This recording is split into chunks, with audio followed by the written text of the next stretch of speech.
Hello there, this is LEGO Dynasty, and today I'm bringing us my haul video from May the 4th Star Wars event. And obviously there was a ton of brand new LEGO Star Wars sets released today on May 1st. Of course, this video will be uploaded on May 2nd, but decided to show my haul from what I managed to pick up at my LEGO store. I did make some online purchases as well, so I'll mention those once I get to the end, what sets I ordered online. But for now, this is everything I got in store, starting with the titular UCS set this year, which is, of course, the Jango Fett's Slave 1. Now, of course, looks fantastic. Never thought they would ever make a Jango Fett's UCS Slave 1. Thought maybe a remake of the 2014 or 2015 Boba Fett Slave 1 was in the cards. So really awesome. Now, mine has some box damage, and at the time, that was the only set on the shelf. So I actually managed to get 10% off this set, which is pretty good. I just asked if they had one in the back, and they just straight up offered me 10%. And then literally while I was in line, saw them bring out some more. So at the end of the day, I could have got a brand new one, but I saved $38 Canadian, which is not insignificant overall. And since it was going to blow past the threshold for the promos, was a-okay getting that. So that's definitely pretty nice there. Next up, we have the pair of helmet sets here with Kylo Ren and Jango Fett. Great additions to the helmet lineup that at one point was thought to be dead. I really was surprised that they didn't do Kylo Ren during the initial run.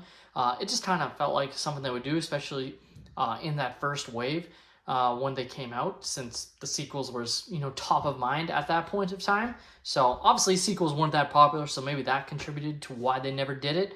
But I really like it, and I think there is some opportunity for some sequel characters to get really cool helmets. I'm thinking, Captain Phasma, or a Sith Trooper, I think would be really cool. Mostly those two, I think. I don't think really anything else from the sequels would really matter. I guess you could say just a regular First Order Stormtrooper helmet.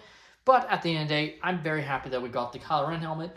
Could always do the Episode 9 Rise of Skywalker version, which has the red and gold elements of the helmet. So that would be kind of interesting if they did that in a few years for the 10th anniversary of Rise of Skywalker. But for now, this is what we got, and I think pretty nice to get those in the collection.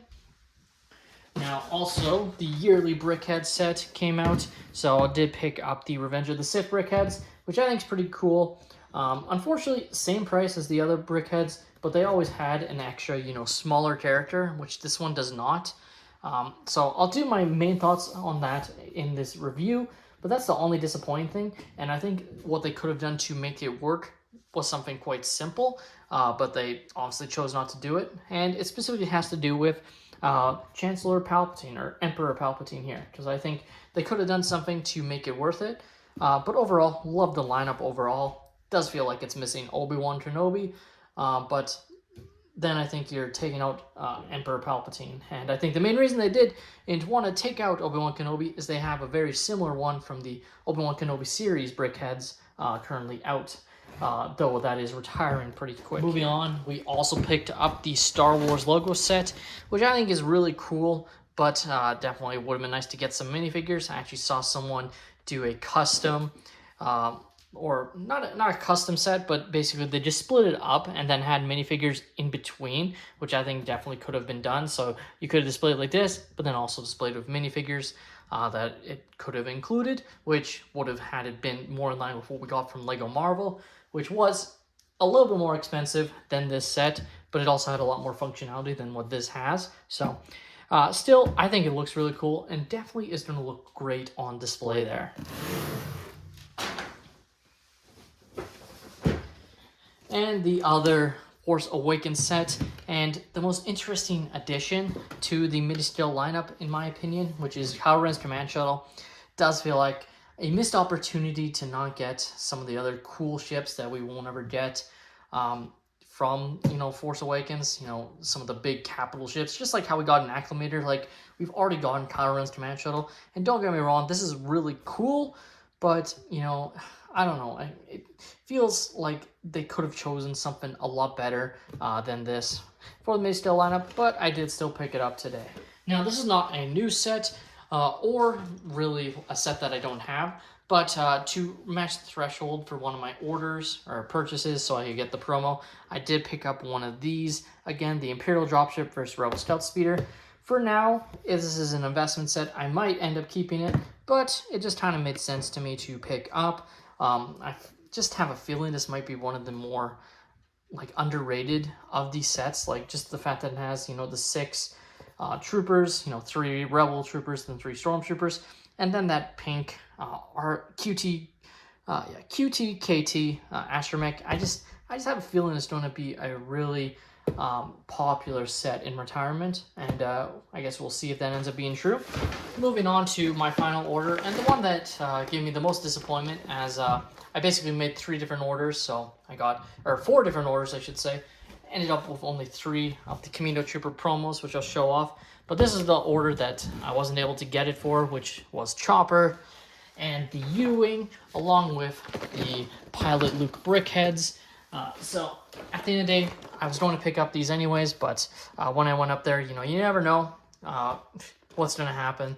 You know, this is my first year. I've definitely done it in the past where I've gotten multiple promos.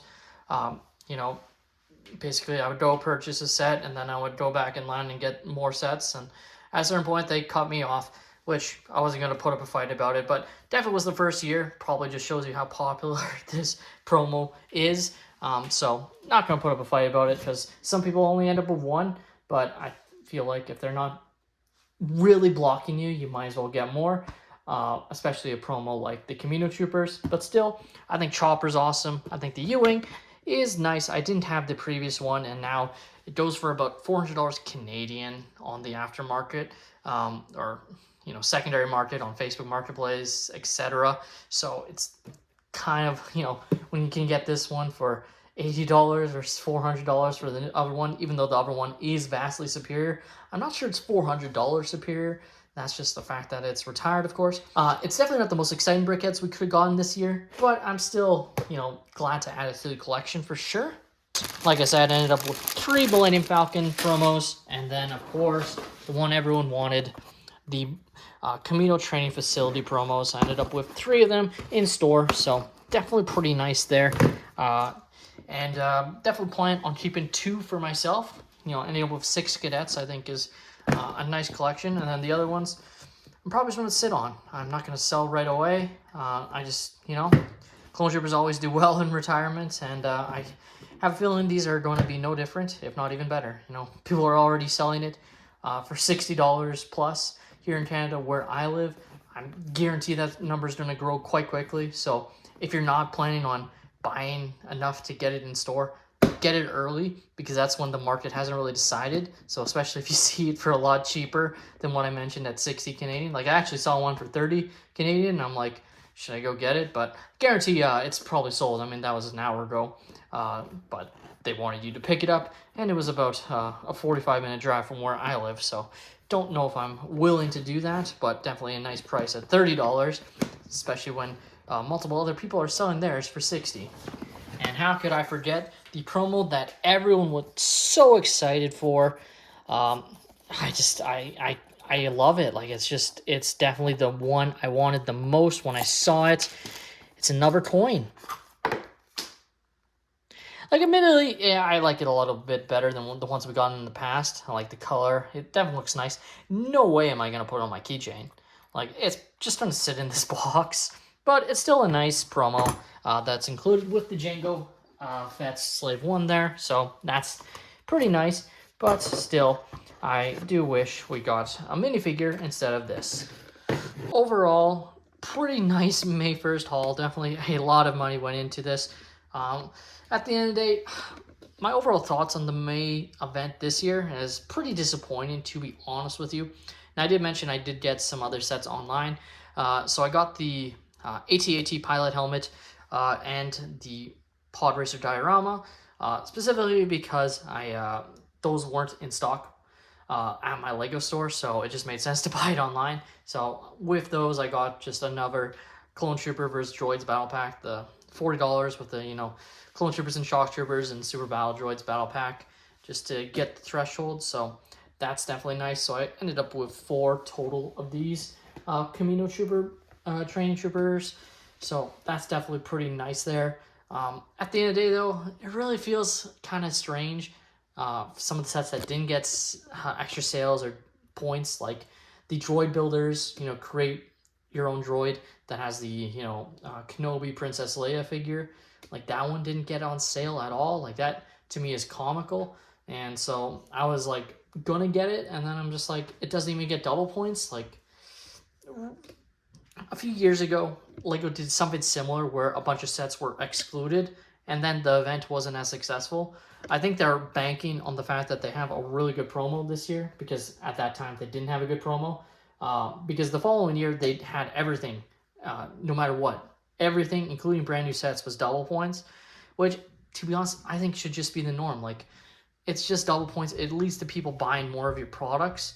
Like I don't know. Like, it feels like all sets should be double points, because the fact of the matter is, like, I probably should have waited on some of these. Definitely got into the, oh, I have to get it, but it's just because I wanted a few of these Camino Troopers promo sets, so definitely one of the best promos they've done probably in years, probably since some of their, minifigure promos that they had back in the day with, Darth Revan and Admiral Yularen and whatnot, figures that are going for hundreds of dollars these days. Like, that's definitely pretty nice. Like, definitely even clears the Baru Family Homestead promo, which had the On Baru minifigure, which was awesome. Like, just fantastic promo sets, and really hope it continues, because when it's good promos, it leads people like me to still spend my money.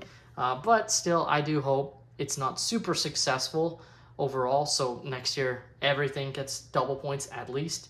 I'm not saying everything has to get quadruple points or anything, but they had some interesting exclusions in general there. So at the end of the day, let me know your thoughts on my LEGO Star Wars May the 4th haul.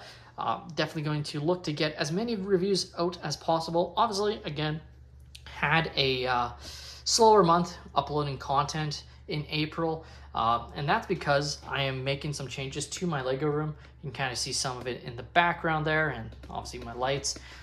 Specifically behind the camera here is where I'm changing things up with some new IKEA furniture that I just haven't been able to get yet, but it caused me to, originally I had a bunch of Lego out here on these tables and just cleared them for this, so then I can do reviews and build on them, of course.